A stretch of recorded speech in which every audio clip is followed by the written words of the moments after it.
what's the #1 magic word? It's abracadabra. Motherfuckers love shit. Abracadabra, alakazoo. And then some shit happens, right? But then you understand the etymology of abracadabra. You understand the origin of abracadabra. It's a Hebrew word that means what I think I create. Which is kind of mind fuckish because it's just like, then when you understand where religion come from and then all of that shit, it's like, yo, damn, I thought we weren't supposed to practice magic, but you practice magic every time you say something. What do you think the Book of Psalms are?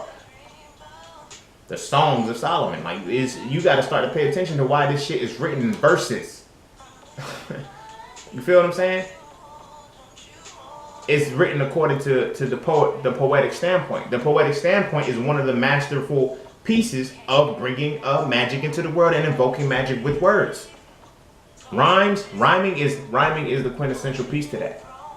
You feel what I'm saying? Rhyming helps you memorize something because it makes a distinct connection, because now you're functioning through the polarity of using both left and right brain. You're using your creative brain, which makes it rhyme, but you're using your structured brain to make it coherent in thought.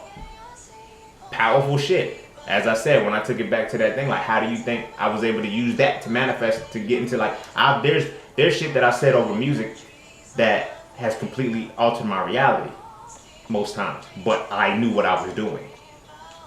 You feel what I'm saying? My higher self knew what it was doing. Like, I was unconscious to the shit when I was actually putting it into reality, but like, I would say something, this shit would happen.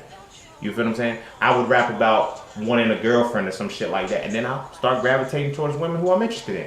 Just didn't put 2 and 2 together and shit. But then now that I'm aware of it, I'm more conscious and more focused on actually what I want to say, when I want to say it, how I want to say it. Even whether I'm putting it over music, whether it's, you know, whether I'm having, you know what I'm saying, one of these series, or whether it's just whatever it is. I'm very, very in tune with what I speak. So this goes now into, like, a lot of people would have, they used to tell me, oh, you're so quiet, you don't speak. No, I don't talk for nothing.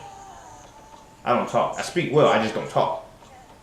You feel what I'm saying? Because I understand how powerful my intention is, and I understand how powerful my words are. I understand that when I say this shit fucking happens. You feel what I'm saying? This shit fucking happens. And see, you gotta consider that whenever you opening your mouth. You gotta consider that whenever you opening your mouth. Because these words, they have vibrations to them. You know? And then in addition to speaking words, you gotta understand how to control your emotions when you say words and shit. That's one of the most important pieces too. Controlling your emotions. Emotions are what help, as they say, emotions are energy and motion. So when you put energy and motion behind words, magic multiplies. You feel what I'm saying? This is why it's good to have your emotions in check.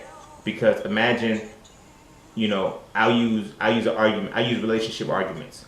When people get angry and they start talking, they say what they really feel on the inside. They say what they really feel on the inside. You know, that, I didn't mean to say it. No, you didn't mean for it to slip out and say it that hard. But when the energy is behind it, it brings shit into reality. You can literally alter that person's, like, case in point, I use the word bitch, right? If homegirls say, if two girls are friends and they say, okay, yo, bitch, stop tripping. It's cool because the energy and emotion behind it is friendly. And it's the receiving end and the sending end is not in a disrespectful way. You feel what I'm saying? But a dude, he can be on the sending end and still say, bitch, you tripping. But it's still gonna be received off the standoffish way. It's not gonna be received the same way. Because the energy and the emotion already behind it, the word bitch coming out of a man's mouth to a woman, there's no playfulness in that. There's no positive side to it. You know?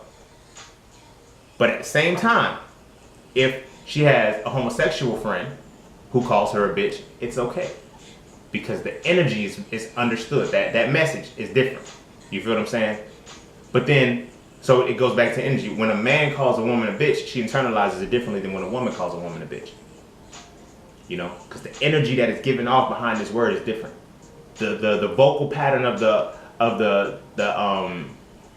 vocal pattern of the octaves that are presenting this word are different as well.